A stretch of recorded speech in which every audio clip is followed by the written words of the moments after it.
Elle fait parler. Nabila Benatia est une ancienne candidate de télé-réalité qui est restée très proche de ses abonnés.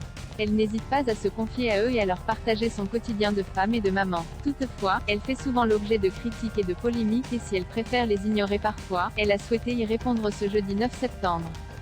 Il y a quelques jours, elle a annoncé qu'elle ne comptait pas revenir en France. Rapidement, les internautes ont mentionné son accouchement le 11 octobre 2019 à Paris. C'est juste avant son déménagement à Dubaï qu'elle a donné naissance à Milan. Je ne voulais pas accoucher dans un pays dont je ne maîtrisais pas la langue, a-t-elle d'abord affirmé. La raison, s'il y avait des complications. Je ne connais pas les termes médicaux, précise-t-elle ensuite avant d'ajouter. Donc si mon bébé avait eu un problème, j'aurais eu besoin de comprendre, tout simplement les amis. Par la suite, elle rappelle que ses proches, dont sa grand-mère Livia que ses abonnés connaissent bien, vit toujours en France. Elle est très âgée et j'aimerais qu'elle puisse voir Milan au même titre que la famille de Thomas, a conclu la jeune femme.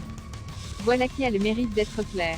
Une annonce inattendue. Le 7 septembre dernier, Nabila Benatia a affirmé avoir pris une décision radicale avec Thomas Vergara. Nous, on ne retournera jamais vivre en France, a-t-elle affirmé.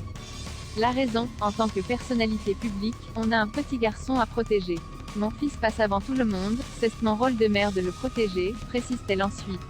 Rapidement, les internautes ont évoqué la carte vitale.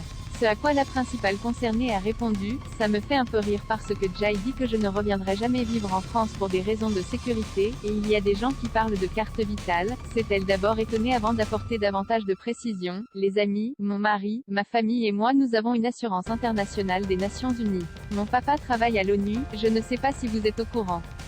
L'ONU cesse les Nations Unies. L'ONU quoi, a-t-elle rappelé. On n'a pas besoin de la carte vitale les amis. Nous payons tous les mois des assurances privées qui sont merveilleuses, a-t-elle conclu. Nabila et Thomas Vergara, pourquoi ne souhaitent-ils plus venir en France?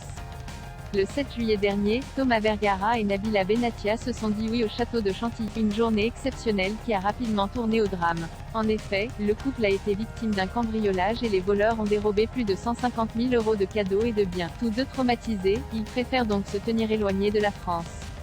Le fait que des personnes soient venues nous voler chez nous, avec notre petit garçon qui dormait à côté, la porte ouverte, vu que c'était des chambres communicantes, s'est souvenu Nabila avant d'affirmer « J'aurais préféré être dans la pièce plutôt que mon fils », a-t-elle conclu.